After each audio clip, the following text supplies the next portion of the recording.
that's why we call you Il Naso. That's it. The nose. Joe the Nose. Joe Nose. Get us a good profile. Here, look at me. Keep that one. Can you get a profile? Here, take it. You got it? Damn. Look more to your right now. Look a little more to your right. You're right. Am I right? You're right. Here it is. There it is. Damn. Look at that thing. That's the one and only. The nose. Joe the Nose. Wow. That's an Italian nose right there for you, folks. So, it's funny because for people out there that are complex a big nose or something, it's like, just make fun of it. Yeah. Yes. Look. Give us your best comment for Joe's nose, please. Yes. And Joe knows a lot, which is what we're going to talk about today. But also, by the way, I'm going to Italy. Woo! When? I think we talked about this like 6 months ago. Yeah, you too. I forgot, obviously. But now it's here. It's next week. No. Going to Venice first. Gorgeous. Florence, Rome. Beautiful. I have to go. Rome's my favorite place in the world. And I heard on Jerry Seinfeld's show, have you seen that one, Getting Coffee with Comedians in Cars? No, or something no, like I didn't. He was talking about how Italy is like this amazing thing that never gets old. It's like marrying your wife in her 20s, and she just never changes. Just never changes. It never gets old. You never get sick of it. It's always amazing. It is, it's funny. I was born and raised there, so last summer we went to Venice. We always spent like 3 days, and man, it was amazing. It felt like it was the first time there again. I've been there probably a dozen times, growing up. And it's so magical. There's an energy that's different than anywhere else in the world. And I'm not biased because I'm from Italy. It's just, you've been there a few times. You feel that, that energy. I love it, dude. It's just like the history behind. You don't have to go into a museum. You just walk around. And sometimes you just, because we are so accustomed to be here in California, that everything is new, So when I go back home and I'm looking at these buildings, now I see them with a different eye, with a different perspective. And I'm looking at the buildings, I'm like, wow, can you believe this building is like 500-600 years old? Like, can you imagine what kind of history is behind the people? It's cool. I really, really like it. Venice, in my opinion, is probably the best place. Really? Yeah. Really? Yeah. There's no cars there. That's right? amazing. It's just boats and canals, and like you have to like walk from the train station a little ways to get into the town area. This is what I see just from videos. Yeah. Really, really excited to go because I've actually never been there. I've been to Florence. It's your first time to Venice? Yeah. Oof, you're gonna love it. First time. You're gonna love it. Tanya's never been to Italy. Woo! Ever. That's why I booked a trip. It's like right after we got engaged. So this I gotta brief you, man. Like 8 months I ago. gotta brief her before you guys go there. I know we've been watching videos and stuff. Amazing. So, Venice and then Florence. When I went to Florence, I've been there once, just for a couple days. The Duomo was closed. Oh wow! So I could not go into the Duomo. But you have to go. Had to go back. I could see from the outside. It's amazing. And then Rome is a place where I could spend months. If I win the lotto, I will be spending a lot of time in Rome. Let's just put it that way. A lot. I'm vegan, right? So it's not like the perfect environment for you. It's not perfect. But the thing is, the food is so good and so natural. You can eat so much there and not gain weight. It's weird. Florence more than Rome, actually. Yeah. But the vegan spots that they do have in Italy are unbelievable. They take the same Italian love for food, they put it into the vegan cuisine, just like they do at Civico 1845 down in Little Italy, which is my favorite places to eat. Probably gonna eat there tonight, actually. Awesome. It's date night, so and that's where we met. So, but the food is just unbelievable. So I'm so excited. Give me one tip for Venice before we dive into it. So Venice, you gotta live it. I mean, like in the sense, just go hop on different little bars. The most beautiful thing about Venice, even if you are vegan, though, there is a cultural thing about Venice. So in the Veneto area. So first of all, they have the best prosecco on tap. On tap. Gotcha. It's like beer on tap, but it's prosecco. Stupid. Which is wine. So right? good, man. It's like sparkling wine. Yeah. And then they have, the highest grade of prosecco, which is Cartese. Not because I'm a drunko, but I just love that stuff. It's so fine. It's like champagne, Italian champagne, so on tap. So they have really good wines. White wines are the top. But they have like kind of a tapas, like Spanish tapas. They're renowned to have this kind of little things that you have, the aperitivo, they call it. So the Veneto, Venice, and anywhere around there it's really famous for it. So you go to bars, you hop bars, and then try to take a tour, get a taxi or get a gondola. The gondola is an amazing experience. I know it's expensive. They're going to try to rip you off. So I'll tell you from now, they're going to try to rip you off. They're going to charge you $300 to go on a boat ride on the gondola. But it's so charming. It's romantic. You know, it's so magical, man. I can't even describe it.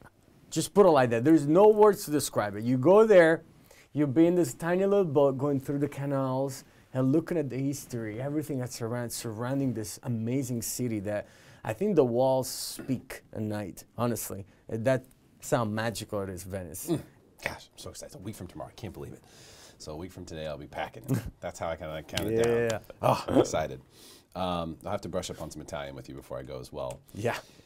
So let's dive into it here. And by the way, we are live, so if you have questions, comments for Joe, if you want to make fun of his nose, put it up there one more time. Let's see it. Take a little turn to the right, Joe. A little turn to the right. Whoa! Joe knows. If you have any questions or comments for us, please chime in. We'll say what's up to you, of course, and interact with you as much as you'd like. So how to thrive in a competitive environment, Joe. And I thought you would be the perfect person to have on for this segment. I've been wanting to talk about this. Business is competitive. I see people give up too much. I see people give up on their dreams. I see people give up on their business. I see people give up on themselves. Too much. Yeah. And so I just kind of had it with that. I'm not a motivational speaker. That's not my thing. You know, I don't get on Facebook and throw up videos like, hey guys, you gotta just do it one more. You know, I don't do that. That's not my thing. Right. But I do think it should be known, just from a logical perspective, how to approach and win in a situation where it's competitive. You're someone who does that in one of the most competitive. So San Diego is extremely competitive in the real estate market. Totally. Very low inventory marketplace. The mortgage market in San Diego, extremely competitive. So it's very, very, very competitive here. Even more so than in like Orange County or some of the places that are nearby. Actually, it is. Yeah, you're right. Way more. And you work really hard and you keep yourself motivated, keep your team motivated. Like, what's the number one thing, if I asked you, like, Joe, how do you thrive in such a competitive marketplace? What's the number one thing that comes to mind for you? How to thrive? Well, first thing that comes to my mind is, it's funny because, my mindset shifts a lot, obviously. I read a lot. I force myself to read. I'm not a big reader. I haven't been a big reader when I was a kid. I was actually really bad. But I've been reading a book a month, now 2 books a month.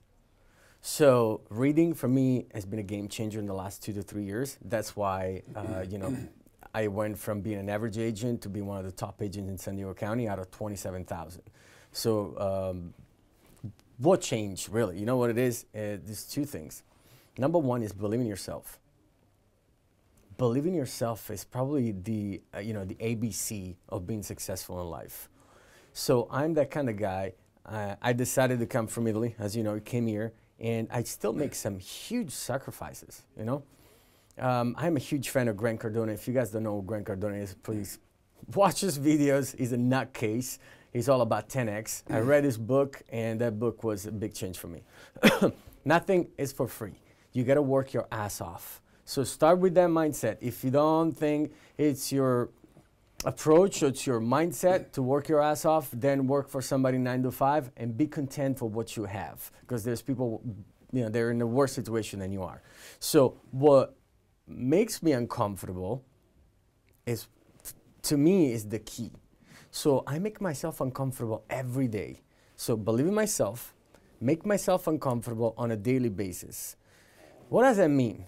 It means take big steps, At times, it's not just like buying a nice watch or a nice suit and stuff, or a nice car or whatever. That's not making yourself uncomfortable. Making yourself uncomfortable is believe in yourself and say, okay, I see myself living in Little Italy. That's $5,000 a month, right? Okay, and you're like, how am I going to that? I'm going to get there. Don't think about how you're going to get there. Just think about the goal. That's you got to be in a tunnel vision. Just focus. Point yourself in that direction. Just make it happen. You might think it's stupid. Gambling. Life is a gamble. That's how it is. We might be here today. We might die tomorrow. That's how it is. So give your all self every single day. When I wake up in the morning at 6 in the morning, right, and I roll out of bed, I'm like this, boom, up.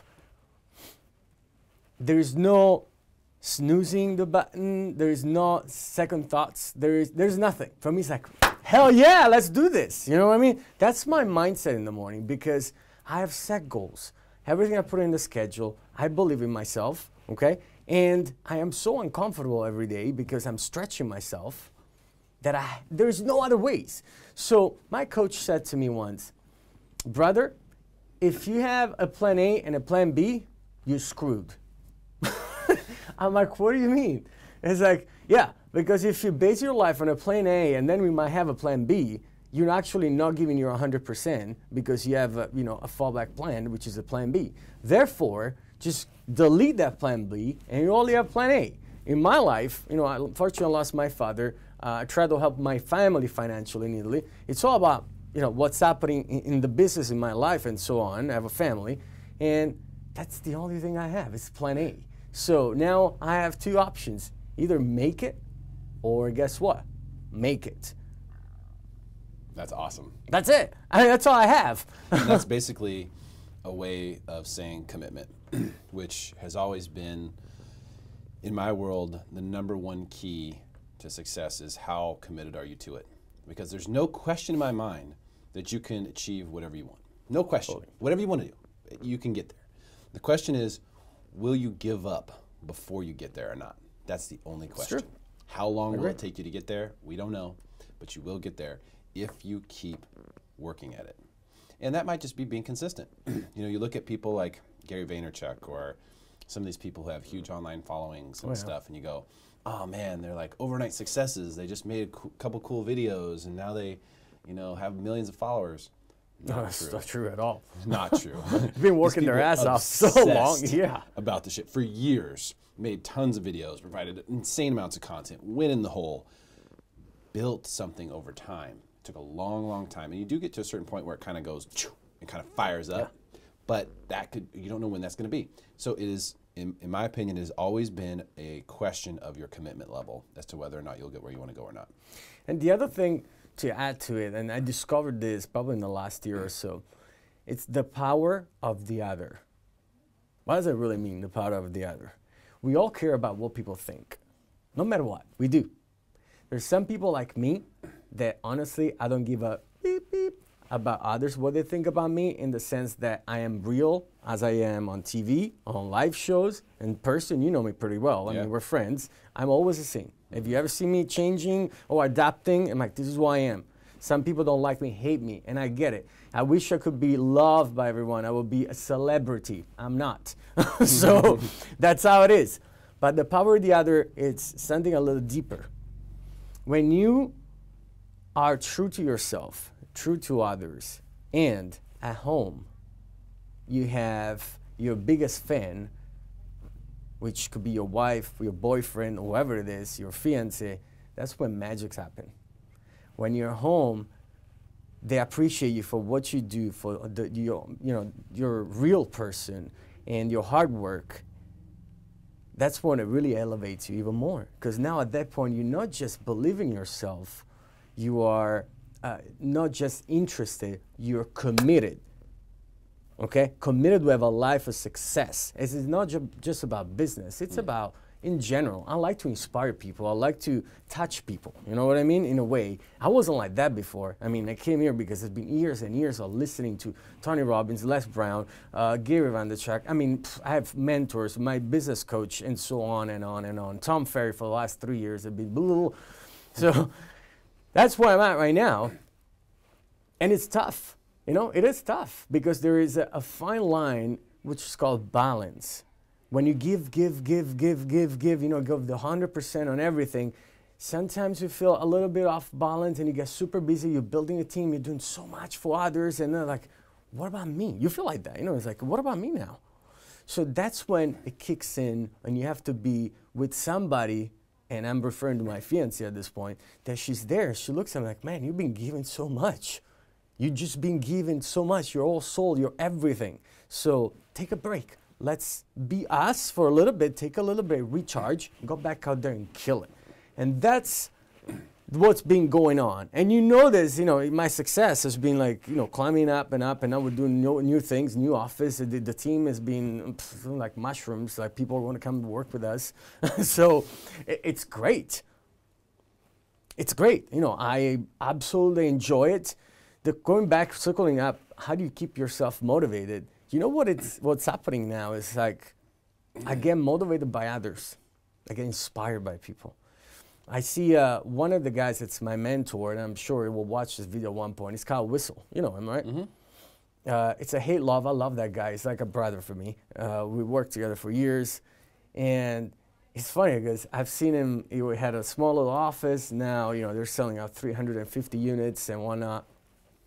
And we used to motivate each other. It was there, like every once in a while. It still does. He calls me. It's like, hey, what's up, brother? I know that something is going on.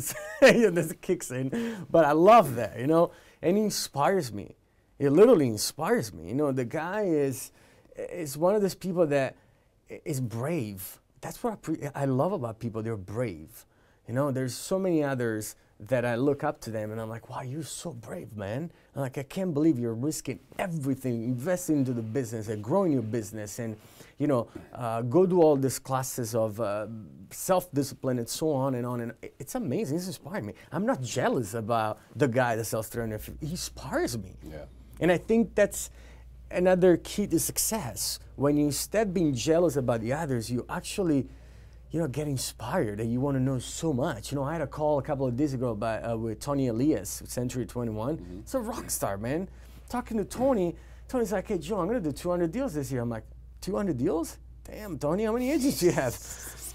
And it's like 6, and I leave work Friday afternoon, and I come back on Monday. I'm like, what did you say? You say you leave Friday afternoon, you come on Monday? Every week. He's like, kid, Joe, I forgot when I did the last open house. I'm like, wow. I got it all wrong. You know what I mean? I'm like, this is crazy. So, and I'm like, you know what? Can I buy you lunch? I want to pick your brain. That's what I love to do, man. You gotta talk to people. Relationships are everything. Yeah, and finding people who are being successful and seeing what they're doing. There's plenty of food for everyone. No one's going to, ever wipe someone else out. I mean, there's just so much out there. No matter what business you're in, there's so much business to go after. And the question is really, do you want it bad enough to do what it takes? That's really the question. Yeah. Whatever it is. There's people who have achieved all sorts of crazy things. And sometimes you achieve something because maybe you were put in a certain position, and that's just what naturally happened for you. Sometimes it'll be because you said, you know what, I want that. And then you got that tunnel vision, you got committed, and you went and you made it happen. Sometimes it's the case that it's neither one of those things, but you just kind of end up where you are and you don't know how the hell you got there, and you're going, how the hell did I get here? Why am I right here, not happy, or not satisfied, or not living the way I want to? And if you ever get to that point where that's what you're saying, just remember, it's okay. It's always okay. Wherever you are right now, it's okay. Right. The question is, what are you going to do about it? Yeah, like, the best coaches out there say, what got you here won't get you there. And it's very deep if you really dissect it. What got you here won't get you there. So even in my situation, I'm here, and I'm honestly, people have perception that I'm very successful. I might be very successful for a few, but to myself, I'm not. I'm unsatisfied. And it's actually, I think it's a power. There's a key there in this word, unsatisfied. So every day I wake up thinking about what am I going to do next to achieve a higher success. Not just in business, but in life, with my relationship. I want to be the best father possible, the best human being possible. I want to touch people's heart. I want to help people buy and sell real estate. I want to help others become successful in the business. That's what really, makes me every day, like, gives me this, I call myself like this bull. I am a bull. Like, you tell me something, I just go through right it. You know what I mean? I am a Taurus. I'm like, literally, my sign is a Taurus, and I feel like that at times. I'm just like, go get it. So, but it's a lot has to do with that. It's aligning your behaviors with your goals. And I said again, align your behaviors with your goals. So if I say I want to sell 130 transactions this year, right? That's our goal.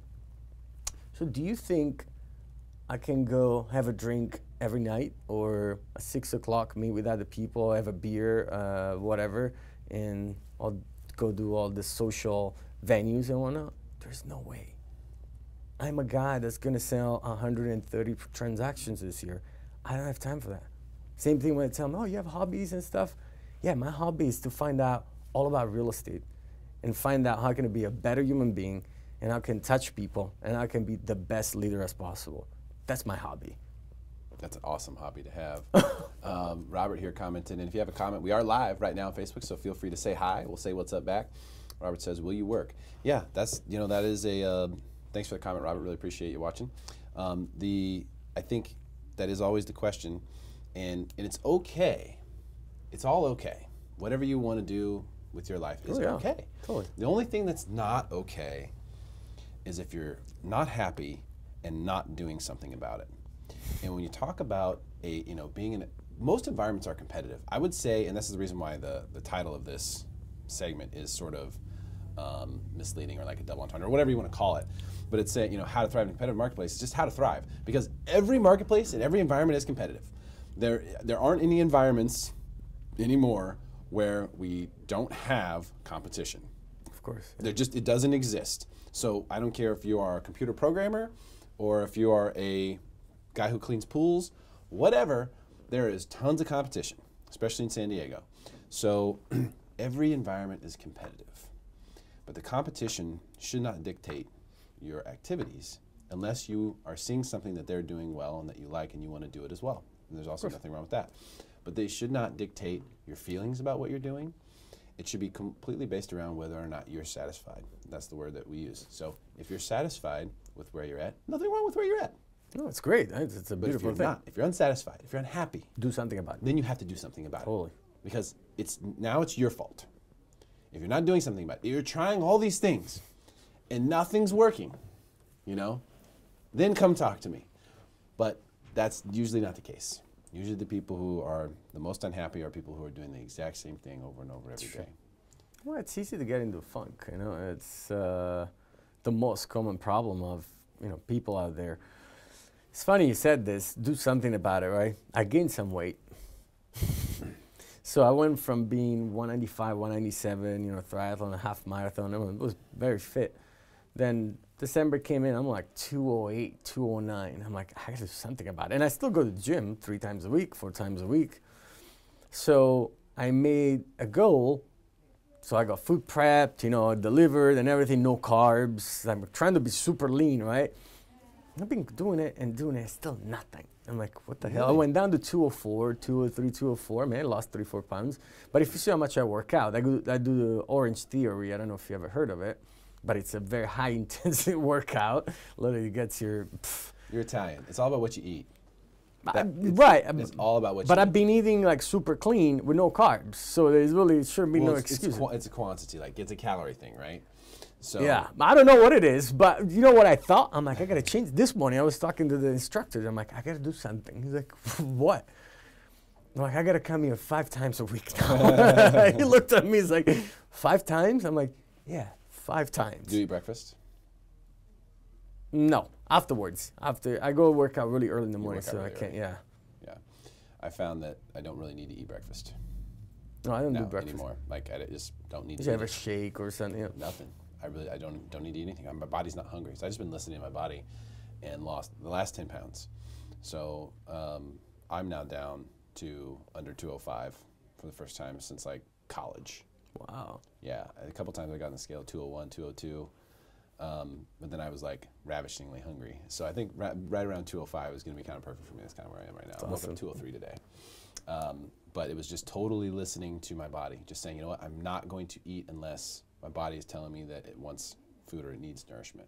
I'm not going to eat because, oh, well, I have time now, so I need to eat. No, I'm going to wait until it talks to me and tells me what I need to eat. That was my whole goal. And it worked. So I lost the last 10 pounds. That's some things work for others. I know. Exactly. I mean, I burn like every session. Joe's like, I'm Italian. I'm hungry every minute of the day. No, I mean, I eat my, I think my problem is dinner time. It's like when I eat that's why I'm getting like prep food. So I know that's the portion and I'm going to go to sleep like swallowing my saliva. You know what I mean? You got to do something about it. That's hilarious. One of the things that I want to touch on that I think was really, really, really big that you said was being uncomfortable. And I think in order to get where you've never been, you have to be willing to do some things that you've never done. Totally. And a lot of times those things you've never done because they are not comfortable for you. So getting uncomfortable, being willing to do things that are uncomfortable has been something that I don't know how I got into all this other than just going to school and like studying, journalism and whatnot. But I was always very nervous about being on camera or being in front of the microphone or anything like that. So I have no idea how this happened. But I know that it made me uncomfortable. And even when I did my radio show every single day, I was uncomfortable. That's awesome. I was nervous. I was uncomfortable every day. And what that does is that allows you to stretch the boundaries of what's possible. Essentially, every time you do something uncomfortable, it's like you're pushing the walls out a little further to open up your personal possibility. I didn't realize that at the time, but when I look back on it, that's exactly what happened. It's exactly what happened. Through my discomfort, I met so many people. I've trajected myself in a way that led to here.